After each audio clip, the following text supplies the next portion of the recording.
My name is Joly, and this is my observation of a place and people who have powerfully held my attention.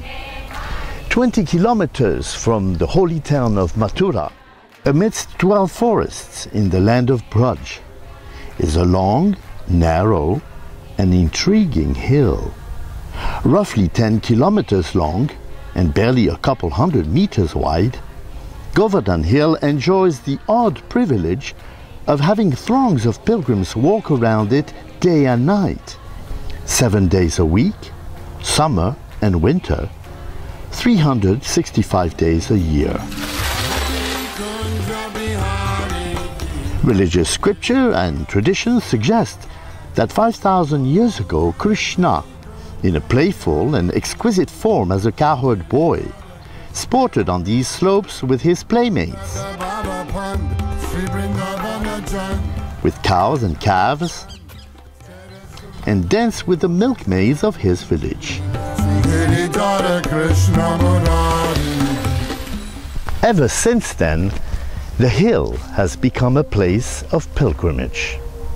But in the late 1960s, there arose a dramatic surge of interest in the Vraj area as a whole, and in Govardhan Hill in particular. For the first time, the pilgrims were no longer just Indians.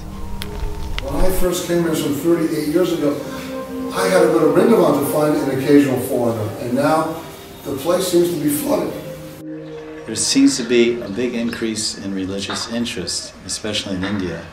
And from my vantage point of staying here and never leaving Vrindavan for 24 years, I see there's an incredible interest in especially Giri Govardhan. Especially in the month of July, that is called Guru Purnima time, the heaviest crowd every day, you can say at least 2 million walk around Giriraj. And as the years would go on, 5 years, 10 years, 15 years, 20 years, more and more people, hundreds and thousands of people are seen any day of the week, any month of the year, even in winter, the coldest winter or the hottest summer. They don't stay there. In Vrindavan they have ashrams and dharmshalas, hotels where people can stay. Govardhan Hill attracts millions of people who walk around the hill and leave. When I was walking 24 years ago, it would be sadhus, saintly people, renounced people, just a lone man walking another man, half a kilometer, 1 kilometer behind him, another man. Govardhan Hill attracts more people than even Vrindavan. In terms of numbers of people who visit, more people visit the Govardhan Hill. Now I see whole families. I see mothers, fathers, grandmothers, children, all families going together, happily walking 21 kilometers, singing songs about Krishna and Radha, and enjoying the Saturday afternoon, Sunday afternoon, Monday, Tuesday, any day of the week or any night. It's hard for me to move about on the full moon days. You can barely get out of town because there are such traffic jams. And that particular days, whole area is completely packed with the people. Only you can see heads, you don't see any legs there. There was 24 hours a day. There must have been 1 million people walking around that over 30 days straight. I couldn't even walk against the floor to get home. When I first came here 24 years ago, the population was 6,000. Now the population is 25,000. In 24 years, it's increased 400%.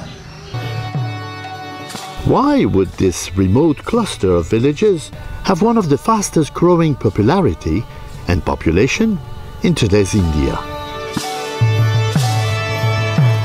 No doubt the exponential increase in the number of motor cars and railways in the last 50 years, faster and cheaper transports, has prompted people nationwide to flock to Vraj, which also happens to be halfway between India's capital New Delhi and the Taj Mahal in Agra.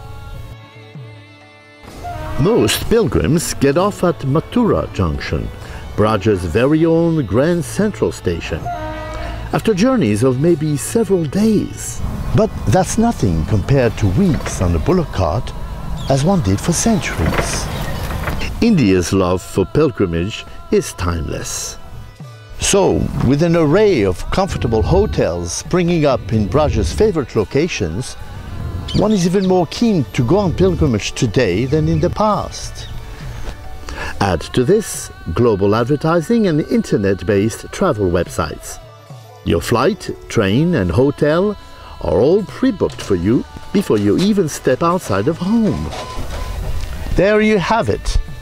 Add up transport, tradition, time, advertising, resources and money. The result is sudden growth.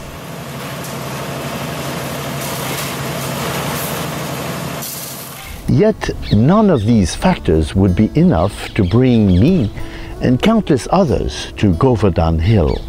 This is my exploration of deeper causes for the upsurge of interest in Krishna mountain, if that's easier to remember.